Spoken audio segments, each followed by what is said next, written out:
Question from one of our panelists.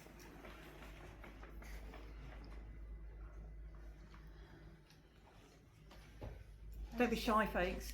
I just have a tiny comment to Melania about Mother Island, because Margot Harkin, I know from the interview with her that Margot Harkin tried to contest the ban by putting Mother Island in Hushabye baby film, her film. It was shown widely on TV, and there is a scene where the family is watching TV, and what is the footage on TV is Mother Island. It's not, you cannot see that in the credits, but if you know, you know. So she tried to do that, you know, to circumvent the ban by putting the footage that was banned in official TV. Yeah. Thank you. I didn't know that. That's quite interesting. So it's like a intertextual reference to, I guess it fits into what I talk about as the contestation stage in the kind of counter-public life cycle. I'm gonna go and find it. Thank you. Have you got a question? Yeah. It's for Tish. Really interesting talk. But I was curious as to why Birmingham University decided to offload this collection, because they are sort of noted for their sort of emphasis on sort of cult film, and they do the Cine XS conference and Xavier Mendick. So why was it that you think this would be right up their alley to keep? Yeah, so when I was talking to Oliver about it, he didn't really give me a very straightforward answer. It was pretty much just like, it was a combination that they didn't have enough space, Right. and that this collection, like he already had stuff from this collection, so he's like, I don't necessarily need the other films. The choice to send it to Canada was also one that I asked him as well, but again, there wasn't really a good answer as to why that happened.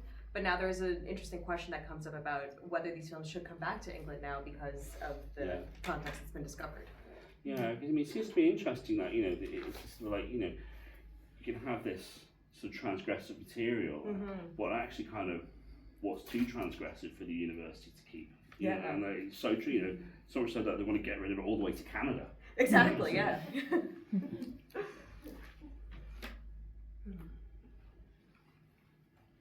Anyone have a question?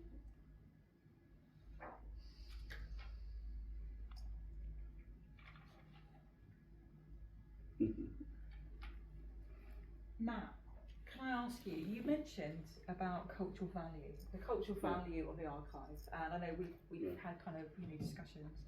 And I just wondered if you know, what are the challenges? We think about what is the cultural value of archives. You could, you know, talk about kind of that kind of specific one. And what are the challenges for archives in universities going forward? Well, I mean, I think it ties in with what you're saying as well. You know, there's funding, space, deciding, you know, what is worth archiving. I mean, this archive's was bought in 2018. And it's still in boxes. It's been shunted around to the top of this ridiculous tower in a locked room. Whereas we have a lovely new archive space in the new library that opened just after COVID, and it's got the Murdoch archive there and the Muybridge stuff. And, but there's all these collections around the university that don't have a home. So I mean the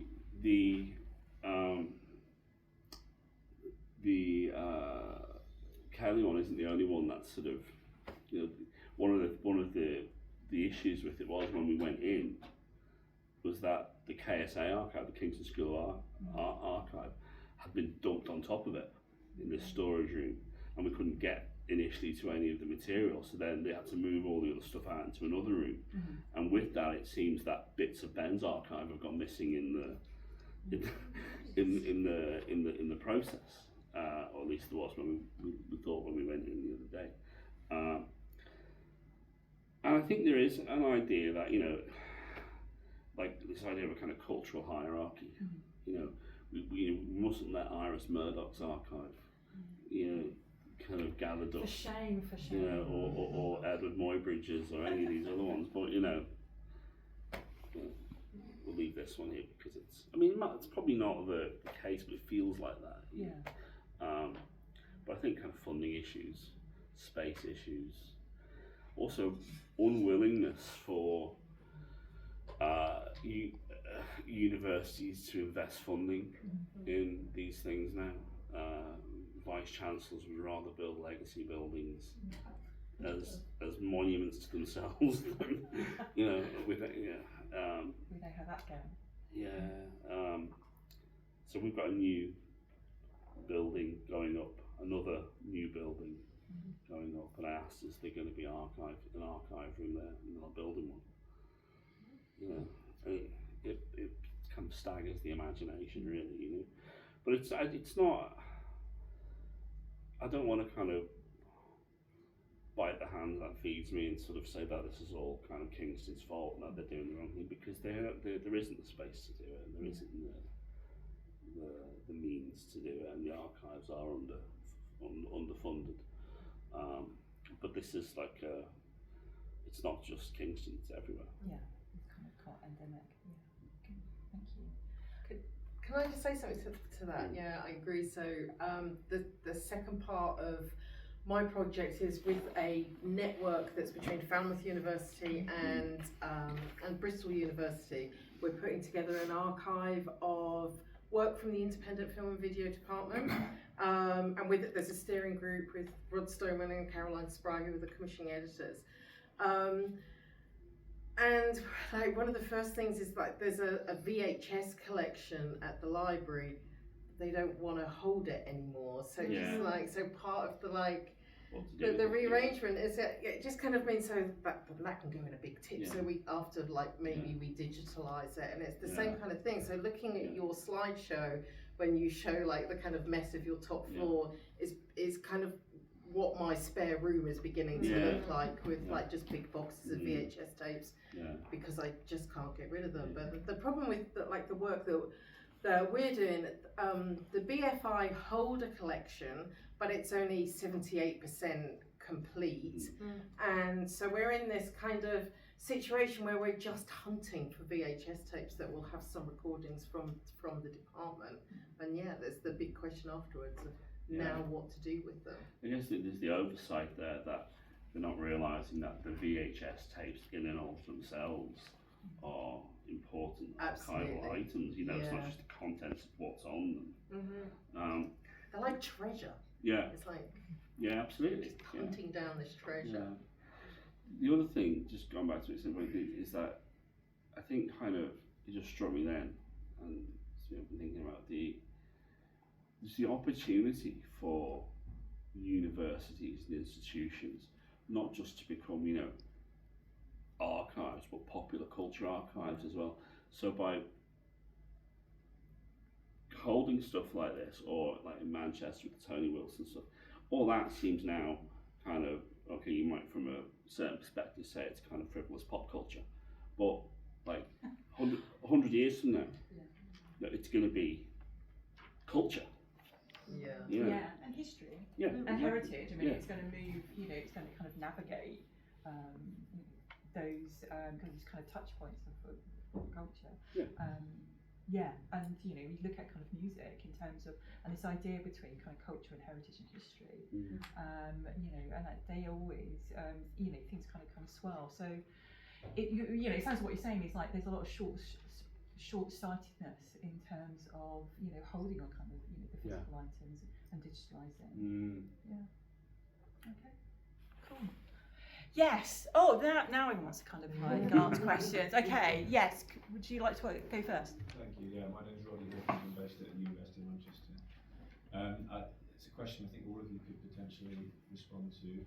In your experience working with other archivists, or just if you're not an archivist yourself, working with archivists, where are the positive stories of people who really get, okay, we need to keep the VHS or whatever physical item it is, because that in itself helps to tell a more complex story than just if we digitise, say, the film or the music or whatever.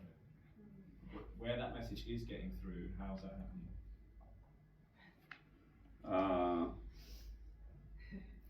Like, you mean sort of who is it that's looking to kind of keep. Well, where you've got buy-in from people high up in special collections and so on, then once they understand it, then they're more like, presumably more likely to go, okay, we need a different kind of space, or we need a new model for making. Yeah, I mean, one example might be the Kubrick archive in Elephant Castle, which has a lot of,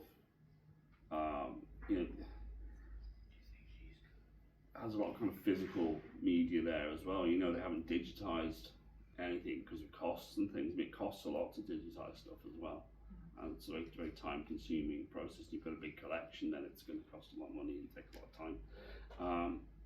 But I think it is. I think it is kind of seeping through there. I think people are beginning to see the value in keeping the physical objects. I think as well as more people become sort of involved in sort of archives and archives, particularly younger people who want that sort of physical thing. It will gradually happen. I feel like it's often a weird game of telephone where it's like one person will be like, okay, we have this very particular objective, and then you're trying to translate it to someone else. And so by the time it maybe gets to the person who's actually able to be with the objects, they might have a different understanding of how they should be approaching that material. And I think especially with the sort of objects that I often work with, which is 8mm film, it's really hard to digitize that and to have a lot of the technology available to sort of properly look through everything. So it's really, again, yeah, it becomes a very isolated process, but I guess somehow as an archivist, I think you develop your own network, and you just have to be very strategic about the way you go about it. I guess find it. So the story that I told of, it's just my friend saying I've still got these tapes from the 1980s that I used to record so my parents couldn't hear them, hear me record them because she wasn't out at the time, and just gaining more personal stories like that to me has been surprising in the trajectory of my research. So at the last presentation that I did, it was a little bit more about reception. And I was talking about how these tapes had found themselves, so recordings of Channel 4 tapes had found themselves in South Africa, and they were being kind of smuggled over international borders so they could be used as international teaching aids, but they were also in video shops. It was actually one of Rod's anecdotes that he was in South Africa and he went to a video shop and they had these recordings there. So it's not really what you were asking, but I'm finding positive stories in how these tapes have traveled and how they have taken their messages across kind of distant continents. For me, that's quite an exciting area. Mm-hmm. Brilliant. You had a question. Yes. Thank you, all of you. It's kind of question for all of the panel. My name's David Thomas. I'm from the University of West London. And I was just really interested in, off the back of what you were talking about, really, in terms of positive examples, and that with my work with archives, we've been working as a business and on projects, what we found as barriers was this definition between archiving and storytelling, and why are the two so disconnected, especially in the world that we live in today. It's very difficult to find that balance, because you want to preserve something, but you also want to share it. And without the sharing, you can't get the value, because not enough people know about it. And I wondered what your thoughts might be on that, and whether, when we look at the evolution of content, and you were saying about younger generations, wanting to see things, to experience them. How do we promote this idea of treasure in artifacts in a way that generations can understand who consume media at million assets a second? How do we maybe think about that for the future in order to ensure that people value archives and maybe they get the funding that they need? Well, I would say there's, I can answer in two ways. First of all, sort of pedagogically, so I teach an archives module at Kingston, and I get them to try and, we talk about the archival encounter, and sort of coming face to face with a kind of material object, and what and what does that provoke? What's the story around it? How can you get the students to narrativize this encounter, and also that it's not just about it tells us something, but it's about being in the presence of this object itself. So I'm doing this sort of kind of Kubrick project on this prop in the Kubrick archive, which it's a severed head. It's a wax severed head from the end of Full Metal Jacket that was never used in it was used in the film, but it was sort of cut out, so to speak, in the final cut. But it just sits in a box in the archive storeroom. It's too delicate to be moved. So I've managed to have a look at it 3 times, but only in the presence of the archivist, and it has to be put in a certain way. Now even they can't move it, because every time you touch this box, a bit falls off it. You know, so I get them to try and think of that idea of materiality and what we lose if we digitize stuff. You know, also kind of James Fenwick's been doing a lot of work on looking at archives beyond their content. So looking at kind of archival accidents, and so you might find a receipt in a file, or a scratch on a file or something. That's as important as what a certain letter tells you about a certain thing. So it's getting students to think beyond just what the thing is about and the materiality of it itself. Sorry, Do you want to get your notes? No, I think you said it quite brilliantly, but yeah, I mean, I think just as we have a sort of natural compulsion to tell stories, we also have that to collect objects and to sort of keep them together. So I think it's really to get people to think about how they do that in their own lives, and then to understand that this is kind of extends beyond that, and it exists as part of heritage, and like that's something that we all actively have a responsibility and a role to be part of. It was quite refreshing to see a season of multicultural TV being shown at the BFI recently this year. They largely overlooked the department, but it was good to see the programmes being shown on a large screen. It was quite interesting to see something that was, made for a small screen to be seen in the cinema. So it was like a different way of looking at it. It was good. Folks, have you got questions? Very quick question from Melanie, if you've got time. Well, we've kind of we're about to kind of go into lunch. We've kind of gone into lunch. So can I can I see you ask after. you? Yeah, I was going to. If you have questions, why don't you catch everyone over lunch? But for now, can you show your appreciation for our